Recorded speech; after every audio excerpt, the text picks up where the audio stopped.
Hello and welcome to Golden Galleries. My name is Penelope and today I'm interviewing our very first solo artist for Golden Galleries, and her name is Julie McVey. Hi Julie.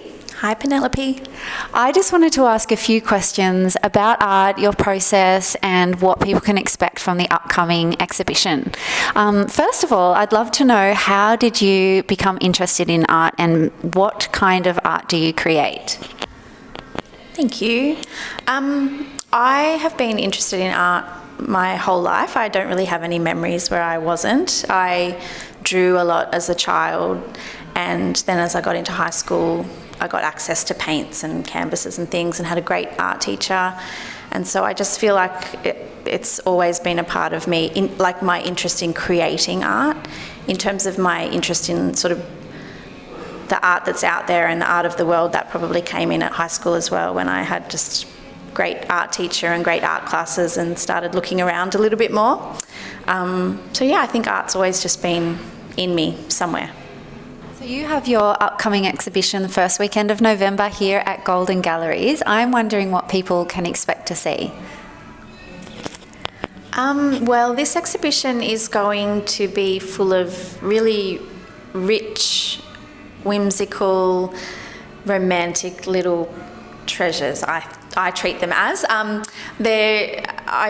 usually paint with a figure in the artworks, but lately I've had some artworks which are just kind of imaginative florals. I've just really got lost in my imagination, a bit of nostalgia, off to sort of fairy tale, romantic sort of childhood memories, I guess. So that's the theme I've been playing with. And then I've also been collecting vintage and thrifted frames for quite a while, and wanting to put them together with these style of works to sort of tap into that nostalgia even further. But also I love the idea of giving these frames that have already had an amazing life a second life, with a whole new painting in a whole new home. So yes, I think the look of it will be very rich and opulent and romantic. I am obsessed with the gold distressed vintage frames that you're using. It just brings another element to it. It's absolutely part of the work, isn't it? Yeah, definitely. And I am amazed. I don't think I've ever really thought enough about what a frame does to a painting, and it can just give it such a lift or such a mood. And I'm loving the vintage frames as well. And there's so many treasures just lying around in secondhand shops and the markets and things where I've found them, and I've loved putting my works with them. It's given my works a lift that I wouldn't have thought to get sometimes it's even influenced the painting, because I'll check it out in the frame and I'll think, oh, it just needs a little bit extra just to work in with the frame. So yes, I've really loved that too. I love thrifting. This whole entire outfit is from the thrift shop, except for my shoes, so same. So it works. And now I'd love to know how you get into creating a series like this. Is there a way kind of and you can, like, how do you get into that flow of continuous creation? Because I know you had an exhibition last year, and it seems as though you're able to just continue painting even though you have a full-time job, you've got 2 kids. Yes, a part of me enjoys the chaos a little bit, but I think most of my inspiration, it just pops into my head that I might imagine a composition. Quite often I paint with a figure in it, or I might imagine just colours. It's very loose, and then I just start painting. And then the painting evolves in unexpected ways, and I do a lot of my learning on the canvas, and a lot of my decision making is a result of things that happen on the canvas as I'm painting. And so I used to joke, I think I still do joke, that all my paintings could be called 1,000 mistakes, because quite often it's the little mistakes and things that happen that make the painting evolve in certain ways. And then I just get to the point at the end where I'm like, it's finished and I love it, but I don't know how I got there. And although it's called 1,000 mistakes in my head, the end result is certainly not a mistake. So that's my process. I'm sure it's not an official one that they teach at art school, but it's working for me. I love that you can just go with the flow of it and it almost creates itself. So it's part of the journey is creating and it's just coming to you. That must be almost meditative. Yes, it definitely is. And I think I'm not a perfectionist and I'm not too worried about controlling things from the outset. I tend to like to have a broad idea of what I want the painting to have in it and the feelings I would like it to convey, but beyond that I don't really have a lot of a plan, and I just let things roll. And I have worked alongside other artists that just don't work that way. They're very detailed and perfectionist, and I love that. I admire that. I try and get a little bit more of that in my style, but for the most part I just give in to enjoying the process, and I think just accepting some things don't work out, and that's okay. I've usually learnt a lot with those ones, and I just keep painting over things until they do work, so not too much waste going on. And how do you become an artist? I think my definition of what art is probably incredibly broad, but I just think it's any human creative expression. So I see art everywhere. Like I see art in the furniture, in people's outfits, their homes, their gardens, how they present their food, like all sorts of things. I find all of that to be, to some degree, creative expression and art. But in terms of becoming an artist or feeling like you're an artist, I really just think it's, you just self-proclaim that you're an artist, because everybody is creative. And so if you want to be an artist, you just simply say you're an artist because you're already doing something creative, and it's just whether you choose to shine a light on that and do it in a deliberate way. So I know I've probably made that sound like it's got a very low entry requirement, but I do believe that. You just have to feel like you're an artist and think you're an artist, and it's that easy. What about for those people that say, I do not have a creative bone in my body? Well, I totally disagree. They are being creative whether they know it or not. I mean, they are presenting themselves to the world every day, sounding a certain way, looking a certain way. They're doing lots of creative things all day long, whether they think it's that or not. But that doesn't mean they don't have to be an artist. That sounds to me, if you say I'm not creative at all, that sounds to me like you don't really want to focus on that aspect of life, and that's fine. I wouldn't try and force someone who didn't feel creative to think of themselves that way, but I personally think everyone's being creative whether they're aware of it or not. I agree. And I would love to know, do you think that in this world where we are just oversaturated with images, art on little screens, whatever we want, we can now create with AI, it's almost like, you know, having a gallery space and having artists actually put paint on a canvas is quite kind of an old-fashioned or a really niche thing to do now. What do you think art's purpose is in the world today? Specifically your style of art, which is painting.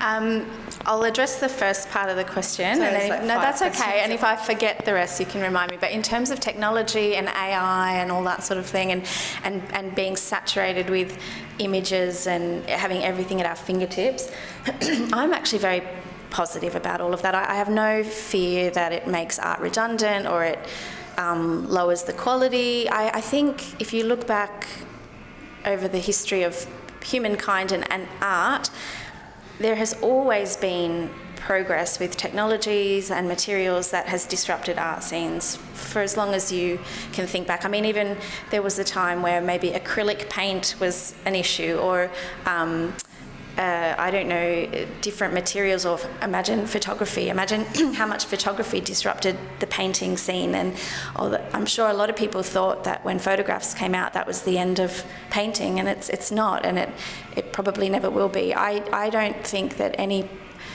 technology or progress threatens the relevance of art. I think it just gives it the potential to progress, and have, I guess, quite a traditional, by today's standards, approach to art. Like, I just paint. I don't use any technology really to inspire my painting. Sometimes I use photo references that I find of a hand or a flower or a hair or something if I need a part of my painting to have a more realistic reference, but for the most part I just paint from my head onto the canvas. So I don't really adopt any of that technology at the moment, but I'm happy that it's there, and I'm really impressed by what some people are doing with it. And I think just if I go a bit broader than just art, like just technology generally and social media and all that, I think it does a lot more good than harm. And I just think we're sometimes a bit fear-based in when new things come along. We can just be a little bit apprehensive, but just focus on all the good potential that it can bring. Did I answer all the questions in one? So then it was, what do you feel art's purpose is in the world today? Yeah. I think art has always just been an innate human characteristic, like need. People just need to express themselves, as I was saying before, whether they know it or not. And I think art is as relevant today as it ever was, and it will continue to be that way. I don't think it's any more or less than yesterday, and same with tomorrow. It's just always going to be innately relevant to the human experience, and possibly the form changes or how we consume art, but art itself, it's not going anywhere. It will probably be the last thing standing, I think. So what kind of materials do you use to create your pieces? At the moment, I use acrylic paints on canvas. I have pretty much always painted with acrylics and watercolours. At the moment, I just paint for acrylics with everything, and I treat them. I love the versatility of them. So if you add a lot of water, they almost behave like watercolours, and if you don't add much, they can almost behave like oils, but they're easy, they dry quick. I can clean them out of the carpet and out of my clothes and out of the kids' clothes, and I don't need to, I can just wash the brushes in water. So that's all the practical things. I own a lot of oil paints that I've bought with dreams and aspirations of painting with oil, but I just have not got there yet. I think maybe when I've got a different space to paint in. At the moment I paint at home. But yes, and I love to paint on a thick canvas. I usually stretch my canvases myself, and yes, that's what I've enjoyed at the moment. I do dabble with everything, papers and charcoals and drawing and all sorts of things. But in terms of my exhibitions, it's pretty much been exclusively acrylics on canvas. And as a final question, do you feel your art has changed over the years? Yes, thank goodness. But I think it's going to always change. So it has changed a lot, and I think it will just continue to.